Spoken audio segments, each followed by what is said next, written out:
Welcome to the Female Founder Unplugged podcast, a show for women entrepreneurs who want to build, grow, and lead successful businesses and high-performing teams. I'm your host, Lindsay White, leadership coach and people strategy expert, here to bring you unplugged conversations with a variety of amazing guests who share expert advice and real actionable people strategies for your growing business. Ready to get unplugged? Let's jump in. Welcome back, everyone, to another episode of the Female Founder Unplugged podcast. So glad to have you here. And I am super pumped to have my friend Laura Barnes here on the podcast today. Laura's an executive coach like I am and a consultant, and she helps her clients explore the question, what am I capable of? And I love that. She has a very unique background in private service, athlete development, career coaching, fundraising, executive coaching, and brings all of that experience and perspectives to really help her clients. She's an accomplished public speaker. She's a facilitator, a strategist, and is really able to see some common challenges through these lenses. And that's what we're going to talk about today is, what we see as some of the issues that founders, particularly female ones, are facing in their business. Laura, welcome to the show today. Thank you so much for being a part of the conversation. Yeah, thank you so much for having me, Lindsay. I'm thrilled to be here. Awesome. Well, you've got such an interesting background. I don't think I know this story. So maybe tell all of us about your journey as a female founder and how you came to found Leadership Beyond Sport. Yeah, so it's as many of our journeys are, winding road, never a straight path. So that's Right? key number one, is that it's never going to be a linear path.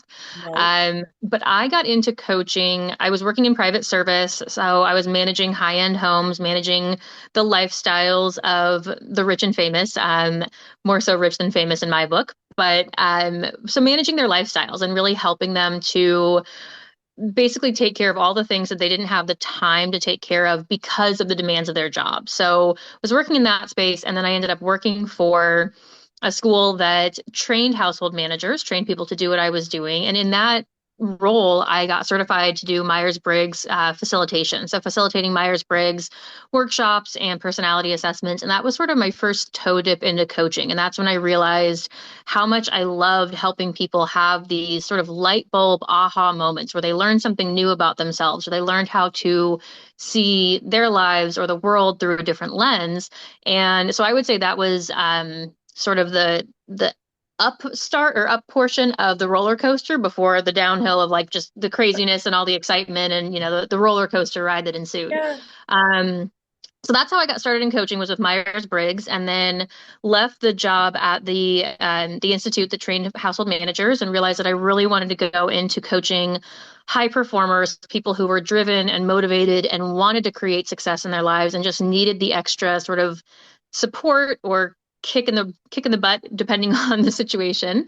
And I had a passion for athletics. I had a passion for sports, just kind of grew up in a sports household. Even though I was never a great athlete, I was a great supporter of my brothers who were athletes. And so I was always in that supporting role, which is what led me to athlete development or player engagement or player development, depending on the league and the sport, is really like coaching leadership and life skills for athletes. So it's not the X's and O's. It's more of the, again, leadership skills, life skills, how to help them be successful in all aspects of life. And that was really a passion area of mine, like helping athletes be successful beyond the game.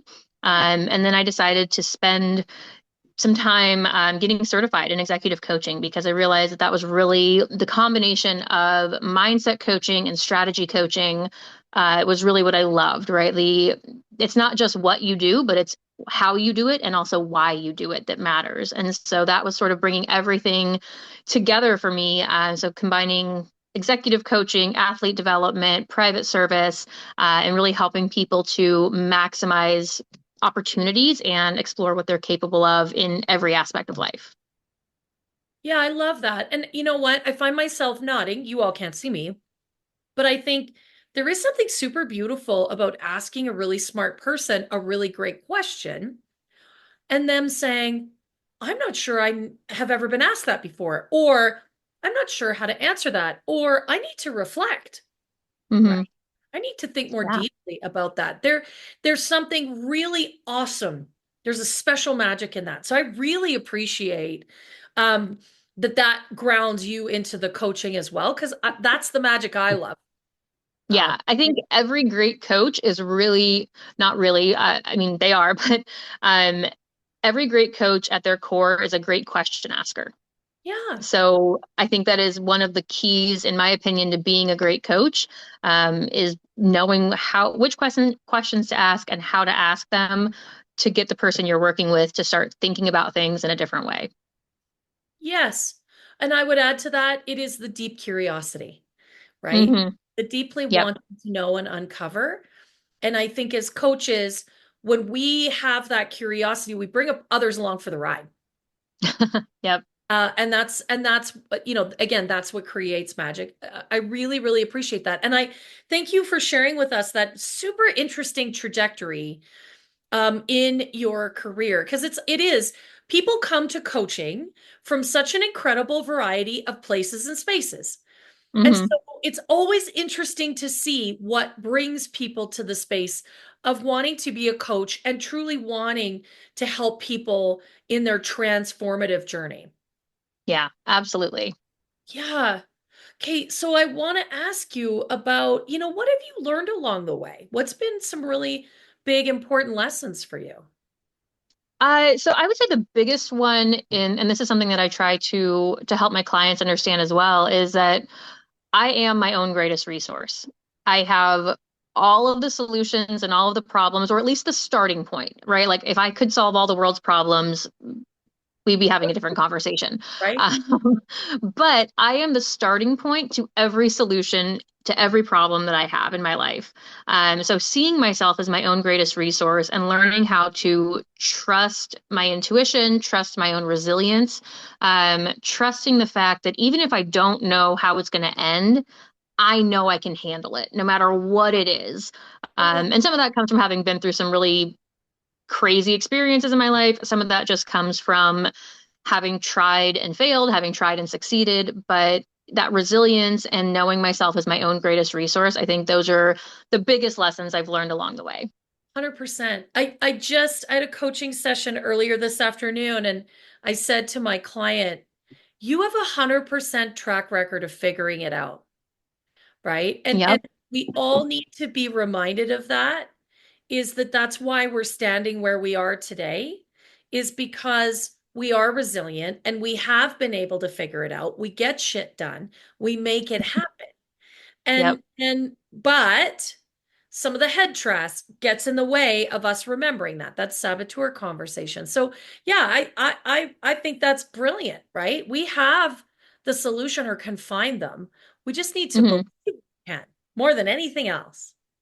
Yeah. And you have to be willing to take the risks, right? You have to be willing to bet on yourself. And because sometimes the solution is as simple as sending an email asking for help or asking for a conversation.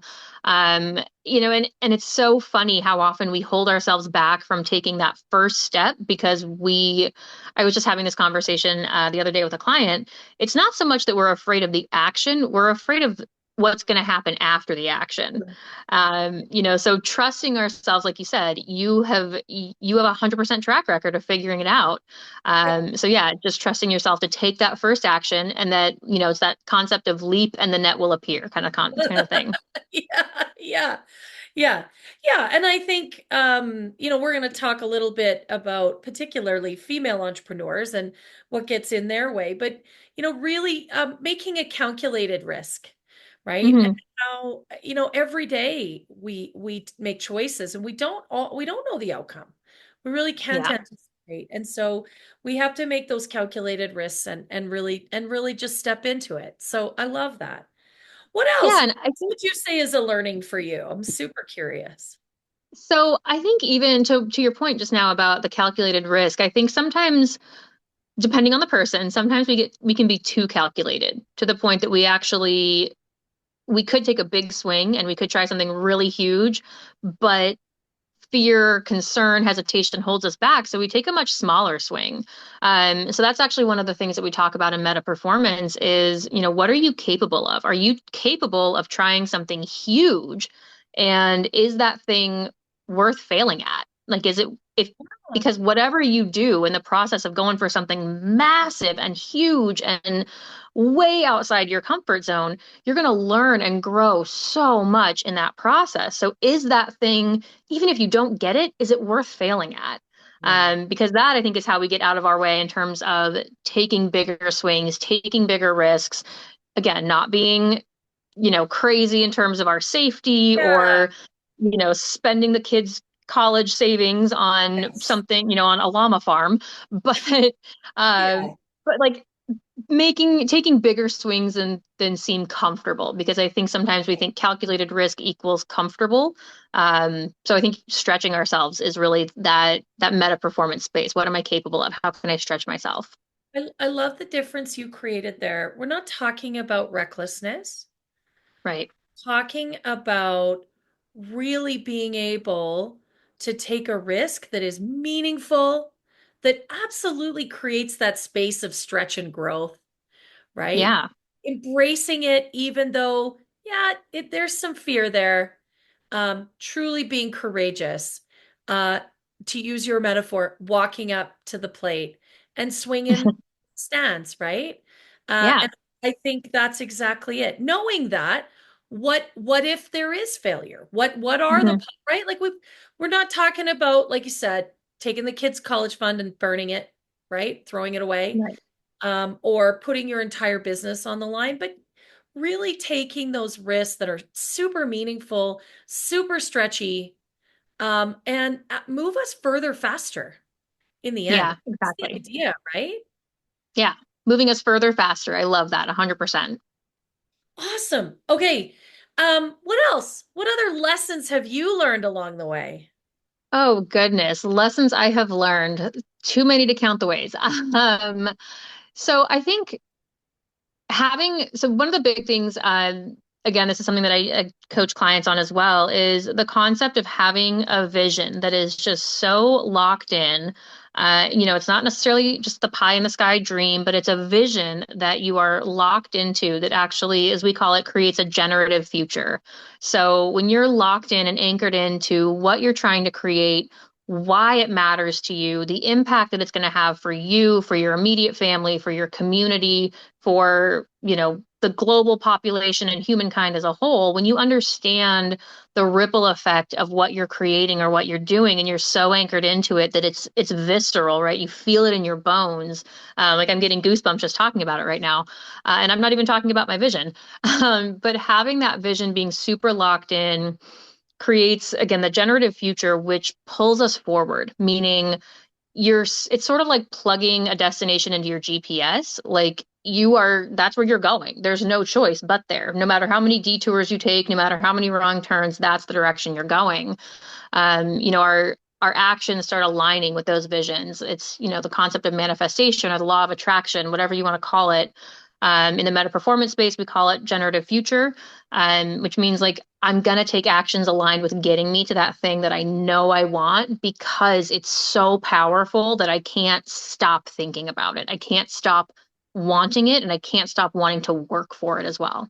Yeah, man. And I think when you dial into that passion, that is that bone deep, and you really create for yourself a true vision. Like you can see it, smell it, taste it, feel it. Yeah. There is real power in that. It is so motivating. It is also really connecting. I think about when we start to build our business and we start to grow our teams, that's Hmm.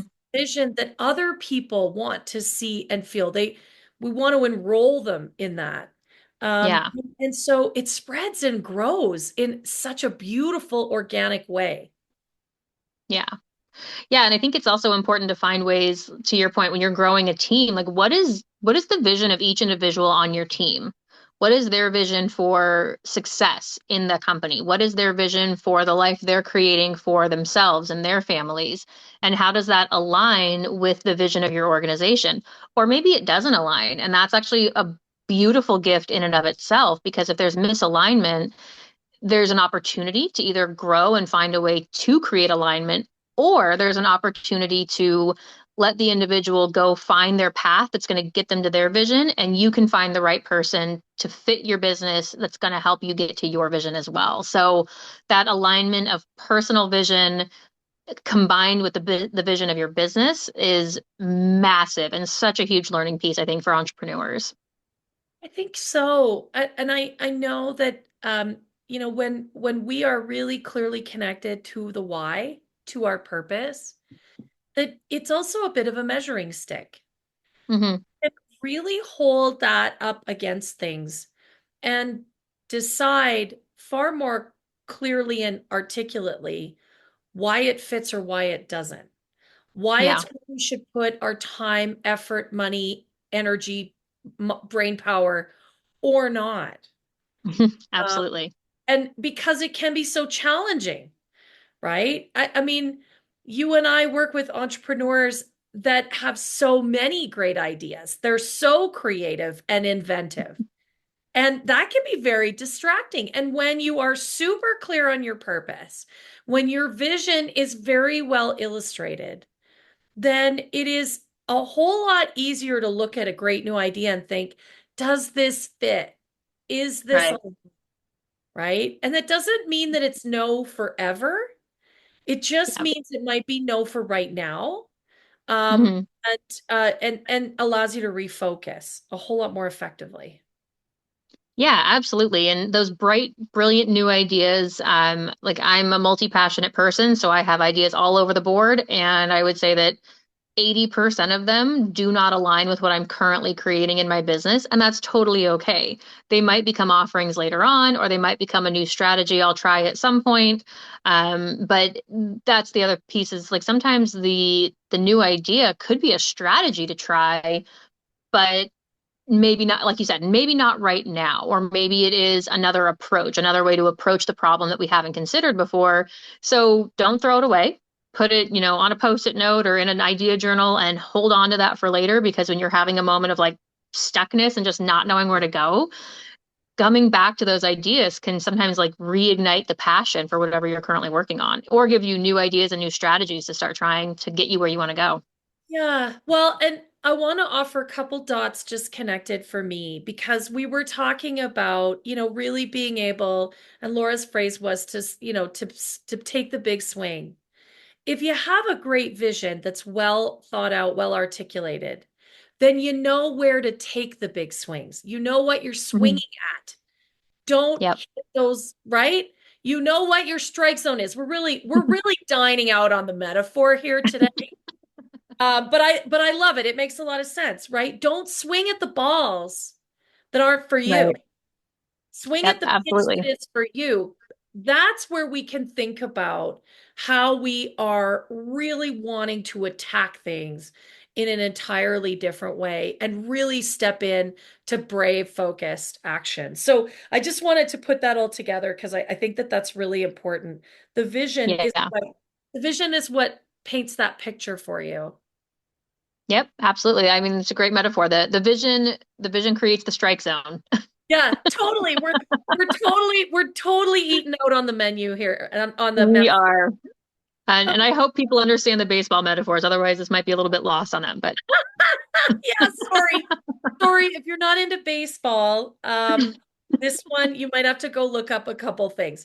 That is so amazing. So, Laura, I want to transition the conversation because I think for you and I, we're working with entrepreneurs and we really see some things that are pretty thematic in terms of what gets in the way or potentially holds them back.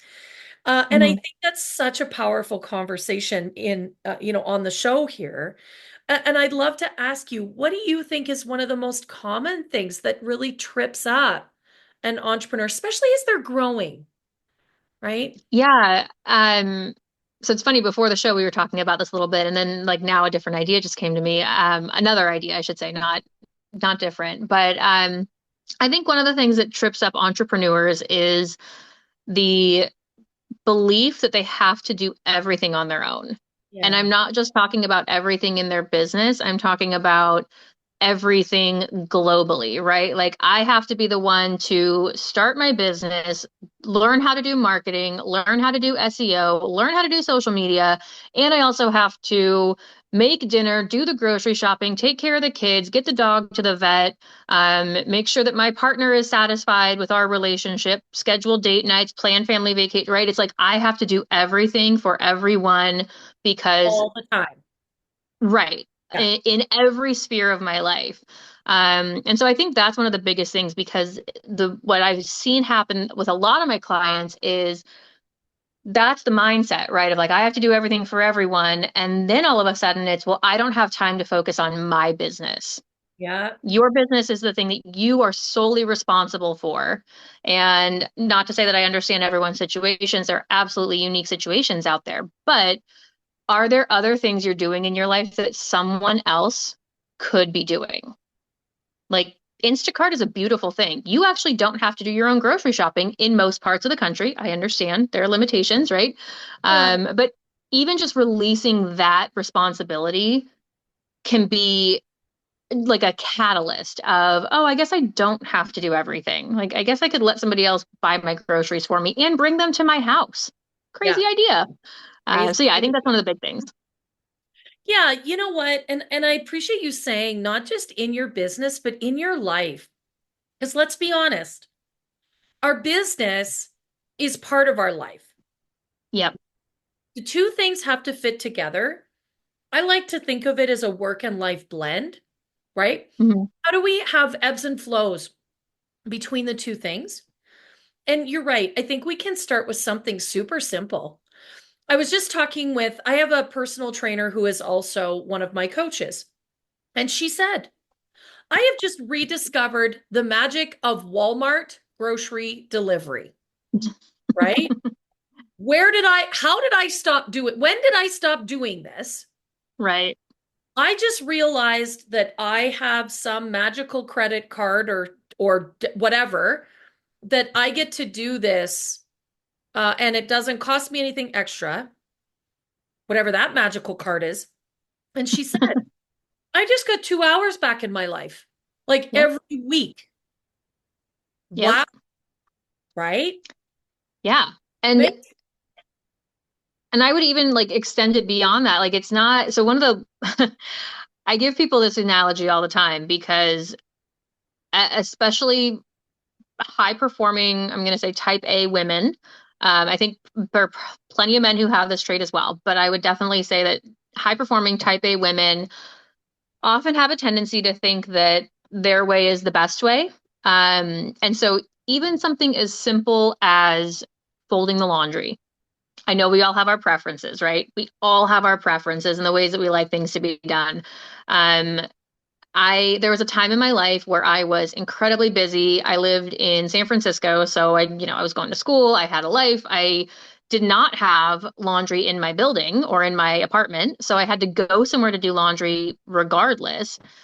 And I also didn't have a car. And so I was like, how am I going to walk my laundry 6 blocks to the nearest laundromat, then sit there for 3 hours, assuming, machines are available, all those things. And so what I discovered was wash, fold, and delivery service is a thing. Like Yeah. having somebody do my laundry for me so that I could just come home from school, take care of, put it away, handle it that way. And so that was, years ago when I was in college, but even like that convenience, like the ability to have somebody do your laundry for you, whether they do it in your house or you send it out or whatever. Even like that kind of simple thing, like they might fold it away that you don't necessarily prefer, but if you don't have to wash it, dry it, fold it, and put it away, all you have to do is put it away. Yeah. Like, how much time would that save you? Yeah. Yeah. Yeah. And that is exactly it. And I think if we're clear on our vision, I think if we're really being radically honest in our prioritization and Yes. also recognizing that we actually don't have to be the expert at everything, to your point. Like, I'll put it simply, ladies, let it go. Let it go. Like, nobody cares about how your sheets are folded. Nobody cares about how the spoons look in the drawer out of the Mhm. dishwasher. Um, also recognizing there are things that we have no business doing and we hang on to far too long, aka bookkeeping. Hello. Yep. Right. And it is absolutely critically important that you get your head out of your business so that you can actually examine with a very critical eye. What are you doing? Why are you doing it? Does it make you money? Is someone else actually better at it than you are? Yeah. It's called delegation. I know for some of us it's a little painful and I'm being a little spicy about it, but quite frankly you need to get over yourself. Like knock it off, right? Yeah. Because you're just causing yourself more pain and in fact someone else could do it better, more efficiently, more effectively, and give you hours back in your life. Yeah. And, I also think I like shifting this to a framework of, because I think especially as women, we tend to have this feeling of like, oh, well, I don't like if I can't take care of my house and run my business, then I'm a failure as a wife. Or if I need a nanny 2 days a week so that I can get some really dedicated, focused work done, or go get a massage and take care of myself, or whatever, Yes. um, right? Like then I'm a terrible mother. And so to look at it from a different lens, I was speaking with a client. Oop, I just got really dark over here. Sorry about that. I was speaking with a client not too long ago, and we were talking about the same concept. And what I helped her understand was that by offering somebody else the opportunity to watch her kids for the afternoon, or to clean her house, or to do her laundry, or whatever, she was actually creating a job for someone, Uh, even if it was a part-time job. So you're actually empowering someone else to step into a position that uh, might help them advance in whatever they're trying to do. Even if it's an employee at your business that you're refusing or have yet to delegate tasks to, you're actually denying them by not delegating. You're denying that employee the opportunity to learn a new skill and yes. to discover what they are capable of in terms of advancing your vision. Thank you for bringing that up. We are leaders in our business and in our world. Like, especially if you're raising tiny humans, you are 100% the captain of your household. Yes. If we have people that work for us in whatever capacity that is, we are a leader. And that's something we don't recognize sometimes until it's almost too late. One Hmm. of our top jobs as a leader is to create other leaders. And when we're Yep. a mom, and I am a mother of four and a grandmother of two, if we don't step out of the way, we're not raising our tiny humans to be good leaders in their life and in their world. And if we're not stepping out of the way, we're not enabling the people on our team to find out what kind of leader they can be, Yep. how they can add value. And so I think that that is absolutely key. The first step is embracing the fact that you're a leader and you have great Yes. responsibilities. But Yep. yes, you can empower someone else to learn and grow and add greater value. That's Yep. amazing. Absolutely. And I have a theory, a philosophy that I share with a lot of people, and it's my version of the 80-20 principle, or the 80-20 rule. And in my version, it's 80% of whatever you're doing, whether it's your job, your relationship, your workout regimen, whatever it is, 80% of it should be enjoyable and something that you tolerate, if not like, hopefully love, because that makes up for the 20% of BS that you will inevitably have to deal with. Yeah. And so if you are a business owner and if you're thinking about things in terms of that 80-20 rule, if that balance shifts too much, if you're more at like a 70-30 or a 60-40, like what part of that smaller portion, that 40%, could you delegate? Yeah. because you should be doing things in your business that you enjoy. You should be doing things in your business that make you want to get up and do it again tomorrow. Yes. If That's the whole all you're point, isn't doing, it? right? If all you're doing is burying yourself in the BS and then complaining about how hard it is to be an entrepreneur, we might need to look at how you're doing things. There might be different ways to do it that gives you more joy, more excitement, more passion for what you're doing, and creates opportunities for someone else, like you said, to step into their version of leadership and to support you in what you're trying to create. Yeah. I love the reinvention of the 80/20 rule. That's fantastic. But no, I mean I think the point is well taken. We started these businesses in the first place, and it was because we were passionate about a product or a service. And Hmm. what happens is as our business grows, we take on greater and greater accountability. And you're right. We're suddenly we look up and realize, holy smokes, we're really holding the bag. We got a lot of balls in the air, right? We're holding the bag for a lot of things. Hmm. We're not willing to realign. We get in the way of the growth of our business. This is where, entrepreneurs and founders actually hamstring their own growth, Absolutely. Yep. right? And I work with a lot of entrepreneurs that are really invested in growing a really great team. They want to create a wonderful culture and place to work. They want to be a great leader. I mean, let's be honest, that's not always your expertise, right? That's why Right. there's people like Laura and I is to help you figure that out. Um, Yes. but but we can't help you if you aren't willing to examine again that you hold the reins. You are the boss of you. Yep. And you have to be ready to face the music that it just might be you that's the problem. Yeah. And all those things, all those elements of your business, you have the choice to see them as either an excuse or an opportunity. Right? And how you choose to look at those situations is really what's going to define the next chapter of your business. If you're choosing to see those situations as an excuse and a reason why you simply can't do X, Y, and Z, you're limiting yourself. To your point, you're hamstringing yourself and limiting your growth, limiting your potential, or capability. I prefer capability over potential. Yeah. But if you see those situations as opportunities, like how can I grow in this space? How can I grow as a leader in this area? How can I grow as a manager? How can I grow as a woman, as a mom, as a wife? If you see them as opportunities, then you'd be surprised what you can create. You know what? That's exactly it. The surprise. You'll surprise yourself. Yeah. And who doesn't like to be surprised and delighted at some point in their life? Well, and who doesn't like personal growth? Like I gotta tell you, I don't encounter many people that are like, yeah, no, I don't like growing. I don't like learning new things. I've met some, and we're not super close, to be perfectly honest. Yeah, I don't know those people. Yeah. They give me a white bird.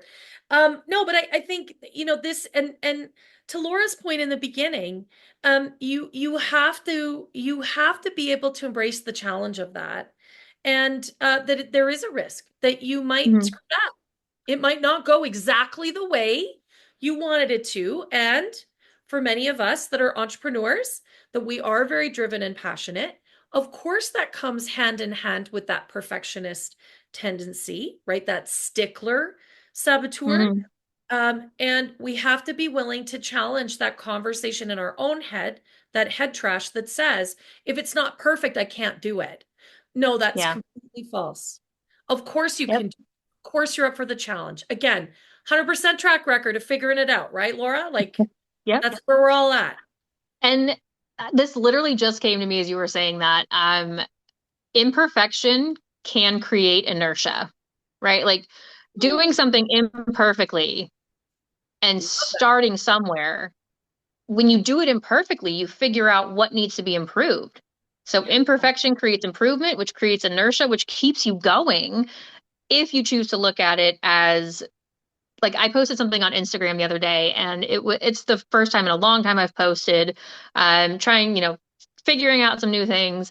And I sent it to one of my good friends, one of like lifelong best friend, and she was like, "It looks great, but there's no music." And I was like, "Oh yeah, whoops." lesson learned. Like, I'll do that next time. No big deal. Like, it was a first time out. Not even going to worry about it. There will be plenty more that'll be buried in the archives in no time. Yeah. So that is exactly it. Um, and yeah, there's always a gift or an opportunity. There's always learning that can go on. And also, can I just say, like, we look at this stuff and think it needs to be perfect. We're just not that important, right? Like, We're really not. cares? Nobody really, like, for real. It's like going out and you realize, well, I don't have the right shoes on. Nobody's looking at your feet. They're looking at your And face. even, yeah, and even if you have two mismatched shoes, like there's humor in that because who has not had a day where they're like, I have pants on. That is the win for today. Like, Yeah. Yeah, I got pants on. Well, right? And right. Especially if you're like me and you're like, well, I bought the shoes in blue and in black. Well, at some point in time, you're likely to be out wearing one blue and one black. That just, I mean, come on. That's the Murphy yeah. factor, right? Well, and absolutely. And I think to your point about like it doesn't need to be perfect, I think it's also important to remember like you're not that important. Like none of us are that important, but Mhm. also nobody wants to see you fail. Now, there are haters out there for sure. When you get to the Taylor Swift level or the, Tom Brady level, like there are haters. There are people who are going to criticize what you do, sure. But have you ever gone to a comedy show or listened to a lecture or at a conference and like thought to yourself, man, I hope they bomb it. Like I hope they just suck it up and like are booed off the stage. I hope they're so terrible that they never forgive themselves. No, nobody Yeah. wants to see you fail. No, So you no. have more fans out there than you have haters. And remembering that I think can be some of the fuel to add to your fire, especially at the beginning. That is so meaningful for me. So I posted something on Threads about a week ago, and it was just like for real, if I have like 1,500 followers on Threads, that's probably like the high end. And I thought, I just posted this observation about an interaction that I saw in an airport lineup. And I thought it was something that I wanted to comment on. And I posted it on Threads, and like I kid you not, it went viral. It has nearly 1 million views at this point. Going Wow. viral for all the wrong reasons. Okay. And there were lots of people that said that laughed. They saw it as a joke, or they commented on the interaction in a positive way. And then there were a number of people that levied very personal comments Hmm. about me. And it's not that you don't read them and think, oh, that hurts a little. But these are people in the cheap seats. These are people Yep. on social media who have no idea who I am, who have no idea what I do. I'm not even sure they know what most of the words in my bio actually mean. They're certainly not in my world. They Yep. clicked on Threads, they saw my post, and for some reason it enraged them. They're keyboard warriors, right? Yeah. So I think I learned very much a very real lesson about how much do I want to internalize and think about these people that are in the cheap seats. Hmm. And the truth is, not very much at all. And at that point, I was able to read the comments and not think about how painful it all was, right? Yeah. Not the way Absolutely. I was hoping to go viral. I'll be honest with you. Well, perhaps again, imperfection creates inertia. So perhaps this is just the start of something beautiful with plenty more viral hits on Threads and or other social media. I have no idea, but it was absolutely wacky. Absolutely wacky. Um, awesome. What else do you think is important for some of these entrepreneurs? So I think one of the big things, something that was actually pivotal for me was having somebody give me the opportunity to upgrade my integrity. And what I mean by that is, a lot of people hear integrity and they go to morality, right? Good or bad. If you have high integrity, you're a good person. If you have low integrity, you're a bad person. And when I'm working with a client, I'm really clear to say, like, there's no judgment here. There's no good or bad. Integrity in the space of meta performance, and hopefully in most coaching spaces, is do you do what you say you're going to do by when you say you're going to do it? Can I trust you that if you make a commitment to something and you tell me you're going to get it done by Thursday at 4 p.m., that I will have it by Thursday at 4 p.m.? And if not, are you forthcoming in renegotiating and saying, hey, I overestimated or I underestimated how long it would take to get that Right. done? My plan is to have it to you by noon on Friday. Of being a business owner. And I think having accountability, whether it's in the form of a coach or, other fellow entrepreneurs and business owners who you can make commitments out loud to and help them, ask them to hold you accountable to it. It's a huge piece because when we up level our integrity, that's where that momentum is created. Because if you're committing to things that are going to move the needle in your business and you're consistently taking those actions, you're going to start seeing momentum. You're going to start seeing things come together, and it's going to make you want to do it more and bigger and louder and go viral in more ways. Yeah. Yeah. I mean, I think it goes back to that comment you made about the inertia that we get when we actually are experimenting and exploring and playing. Hmm. Yeah, absolutely. And, I think integrity is such a huge thing for business owners just to keep in mind. Like, am I a person of my word? Do I do what I say I'm going to do? Do I make commitments? Do I follow through on them? Can people rely on me? And because I think as a business owner, your reputation is everything. So it's important to keep that in mind. And I think that's one of the big things that was a catalyst for me is being able to also look at the times when I was out of integrity and what caused that, and giving me the opportunity to see it as a moment of growth and recommitting to new ways of operating in my business and in my life so that I could basically strengthen my integrity and get back in integrity with my word. Yeah. And I think for many of us, integrity is a pretty important value personally and in our business. And it really is so much about doing what we say we're going to do, delivering when we say we're Hmm. going to deliver, right? Meeting that timeline. I mean, I think for many of us, we understand that. I think in our business, it's about doing the right thing even when it's not profitable, right? It's doing the right Or thing fun. or fun or interesting for real, right? It's doing the hard Yeah. thing because the hard thing is actually the right thing, Yeah. right? And doing it even Yeah. when And I mean, watching.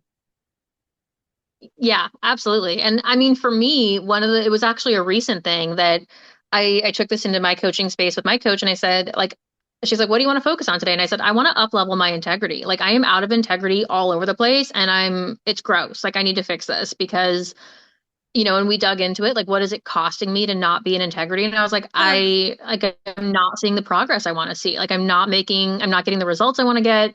And I know it starts with me. And it was such a simple shift for me because like I was kind of digging into it and I said, I make commitments to people like, oh, I'm going to get you that after we wrap up our call, I'll send you XYZ or I'll make that introduction or whatever it is. And then I don't do it. And it was a really interesting awareness for me to go, oh, wow, like that's like the thing that I was thinking to myself was like, well, they don't care that much. It's not that important to them. They were just being polite when they agreed to be introduced to that person in my network. So it was a really interesting mindset on my part. And so I was like, done, like door closed, done. New commitment is that every day, by the end of the day, by 9 p.m. my time, I follow up with the people who I said I was going to follow up with. And if I can't, I still send them a note and explain to them what the situation is and when they should expect whatever that piece of information, content, whatever might be. And like I even blocked it on my calendar. I made a time block on my calendar to say, this is my wrap up my daytime. And anything I committed to throughout the day goes into that calendar as a description so I don't forget it. And then I just bust through it in an hour, hopefully, and it's interesting to see how that shifts. Yeah. Yeah. I like that you actually made yourself, like you carved out some time for that. I think that's really important. Can I also add to that that you get to set the timeline, right? That Yeah. if you set by the end of the day, and but recognizing that for some, there's some moments where I can get that to you by the end of the week, right? Hmm. Like you have to Absolutely. be conscious of overcommitting, letting that pleaser tendency get in the way, trip you up, right? Well, I Hmm. have to do everything, I have to deliver everything right now. And I Yeah. sacrificed my own time, my own health, my own space in order to do that. If you can't do it right away, don't commit to that. That's okay. People Yeah. will often be able to accommodate your timeline. Hmm. So then you can fit it in, Right. right? Yeah, absolutely. And I mean, even when it comes to things like deliverables, right? If you're working with a client or an individual and you say, oh, I'm going to get that to you by the end of the week, but the thing requires somebody else to do their part, it's important to communicate to the other person on your team or the vendor or whoever it is, like, hey, I committed that I would have this to this individual by Friday at 5 p.m. Does that work with your timeline? Right. And giving them the opportunity to say, no, like I'm swamped. The soonest I can get it to you to do your final edits is by Friday at noon. And then it's like, okay, well, being able to adjust and understand, but again, being in integrity with your word is also, as soon as you know you're not going to be able to meet a commitment, bringing that to the attention of the people who are going to be impacted and renegotiating the commitments. Like Yeah. commitments are all, for the most part, renegotiable. Yeah. Yeah. Right? So, Mostly because we've all had to do that. Like there isn't yeah, a single person on the planet that hasn't actually had to renegotiate or ask for help at any moment in time. Like it's not new. absolutely. It's not just you, it's everybody. Right. Right. And how much different, like, if you can think about a situation where somebody promised you something and they didn't deliver, and you then had to follow up with them and say, hey, I thought you were going to send me, or I thought you were going to do, or I thought you were going to be here at, how much different would the interaction have been if that person emailed you or called or reached out 24 hours in advance and was like, hey, Lindsay, I'm actually not going to be able to get that to you by tomorrow. Is it okay if I get it to you by the following day? Like, how Right. much different would that experience be for you as the person someone committed to be able to Of say, great, yeah, absolutely, no problem. Like, 36 hours is no big deal. Or, like, no, I really need it by tomorrow. Like, what can we do to make that happen? Is there anything I can do? Like, Exactly. creating that dialogue is so important and it's such a boss move, like such a boss move. Yeah. Just, creating communication that's effective and clear. Um, yeah. I mean, it the problem is, of course, we get that head trash going that we're going to lose respect, we're going to lose position, we're going to, right? Like that nobody's going to be willing to help. We're going to look bad. That's, Right. really, we're going to look bad. No, the truth is, it is a boss move Yeah. because it does show integrity. It actually shows great care for the Hmm. other people that might be impacted, right? Absolutely. I think it also shows care for yourself. When you say to someone, "Hey, I'm busy. I'm really swamped over the next couple of days, but I could get that to you by the end of day on Friday. Would that work for you?" Like more often than not, you're going to get a yeah, that totally works. And Hmm. actually, they can see how you are being respectful of yourself and the other people you have to serve. And so I do think that that's a boss move. Yeah, absolutely. And I think it's one of those things that you learn hopefully early on in your entrepreneur journey. I definitely wish I learned it 5 years ago. But and it's something I'm still working on, right? Because we do have those, like you said, the head trash, the things that we're telling ourselves of like how people are going to think about us or judge us or whatever the situation is going to be. And it's so funny, like I said earlier, like if you turn it around and you're on the receiving end of that communication, Yeah. 9 times out of 10, you're never going to be upset. You're never going to be bothered by it. You're going to be completely understanding. Hey, my kid has throwing up and was throwing up since 3 o'clock in the morning, like, I don't think I'm going to be able to get you that document by noon, like I promised, you know, totally get it. I understand. But we don't give ourselves the same grace that we would give to and extend to everyone else in our network for doing the exact same thing. We're so hard on ourselves. And in fact, we're doing ourselves and our business and our team a real disservice. Hmm. It's so hard on ourselves. Um, Absolutely.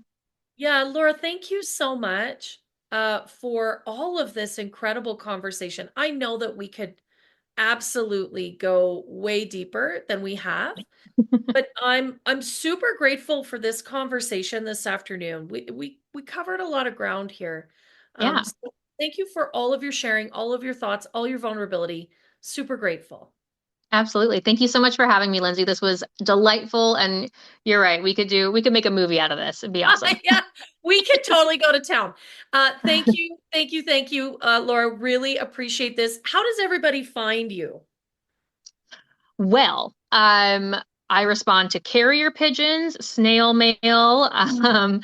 So no, in all honesty, I tend to be most active on LinkedIn. So you can just search my name, Laura Barnes, on LinkedIn. I'm also on Instagram, Leadership Beyond Sport, an underscore under each of those words. And then my website is leadershipbeyondsport.com. And my email is laura@leadershipbeyondsport.com. So people can email me, can find me on the internet. I'm trying to be all over the place. We're working on it. I'm going to go viral. You'll see. 100%. Yeah, don't go viral like I did.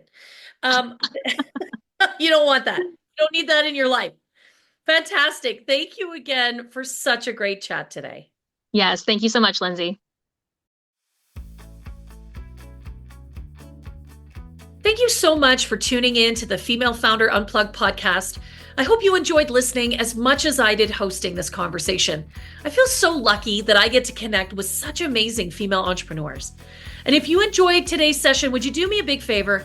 Would you hit subscribe and give this episode a 5-star review? I'd also love it if you would share with your friends. We've got a goal here at the Female Founder Unplugged podcast to impact 1,000 female founders. And with your help, we can really amplify the message. Thanks again for being a part of the show. And don't forget to connect with me at highvoltageleadership.ca. We'll see you next week.